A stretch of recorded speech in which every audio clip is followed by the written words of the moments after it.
Assalamualaikum warahmatullahi wabarakatuh. Halo, nama saya Kira Masya dari kelas 12 IPA 4. Pada video kali ini saya akan melakukan praktikum uji ingin haus atau proses fotosintesis pada tumbuhan Hydrilla persicillata atau tumbuhan air yang hijau.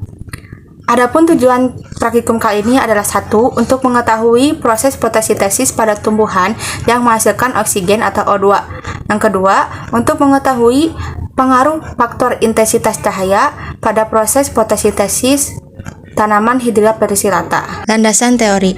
Fotosintesis berasal dari kata foton yang berarti cahaya dan sintesis yang berarti penyusunan. Fotosintesis adalah proses penyusunan dari H2O dan CO2 menjadi senyawa organik yang kompleks dan memerlukan cahaya. Fotosintesis hanya dapat terjadi pada tumbuhan yang mempunyai klorofil.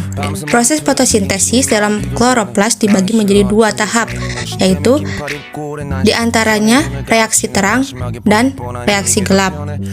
Orang yang pertama kali menemukan fotosintesis yaitu Jan Ingenhousz dengan melakukan percobaan pada tanaman Hydrilla persicillata. Berikut ini adalah alat dan bahan. Di sini ada Hydrilla persicillata, kemudian 2 botol bekas, dan juga air. Prosedur kerja. Yang pertama, siapkan alat dan bahan yang telah direncanakan, yaitu botol, tanaman Hydrilla persicillata, dan juga air. Kedua, masukkan tanaman Hydrilla persicillata ke dalam masing-masing botol. 2 tangkai tanaman ke setiap botolnya.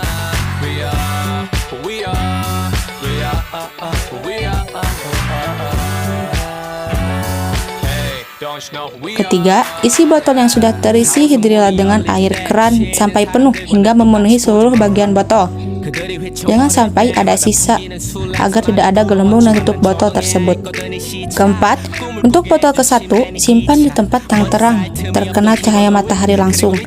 Yang kelima, untuk botol kedua, simpan di tempat yang gelap tanpa terkena cahaya matahari langsung. Yang terakhir, amati selama 15 menit dengan melihat perkembangannya setiap 5 menit sekali.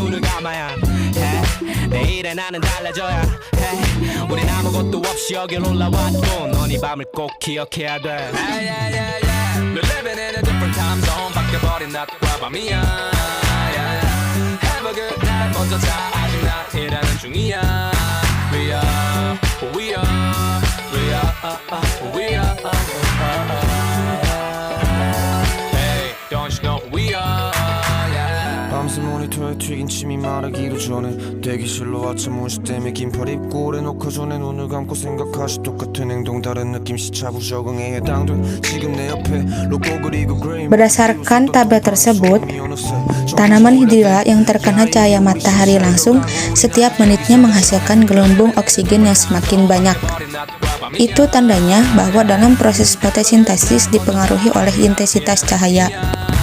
Intensitas cahaya yang tinggi akan meningkatkan laju fotosintesis, tetapi intensitas cahaya yang terlalu tinggi juga akan merusak klorofil dan menyebabkan sel daun dehidrasi atau kehilangan cairan. Setiap tumbuhan yang berklorofil membutuhkan cahaya matahari untuk berfotosintesis dengan menangkap dan menggunakan pemecah molekul di dalam Hydrilla tersebut. Tanaman Hydrilla yang tidak terkena cahaya matahari langsung menghasilkan gelembung oksigen yang cukup, namun tidak sebanyak yang terkena cahaya matahari.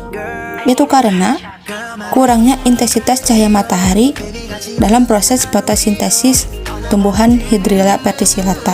Kesimpulan, proses fotosintesis dipengaruhi oleh intensitas cahaya, suhu, dan penambahan substrat reaksi.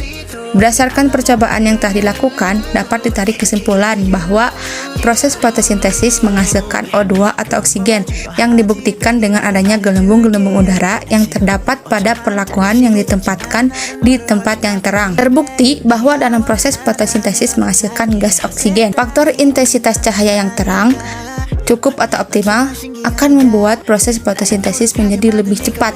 Tetapi, bila cahaya yang tersedia sedikit, maka proses fotosintesis menjadi lambat. Cukup sekian dari saya. Mohon maaf apabila ada kesalahan. Terima kasih. Wassalamualaikum warahmatullahi wabarakatuh.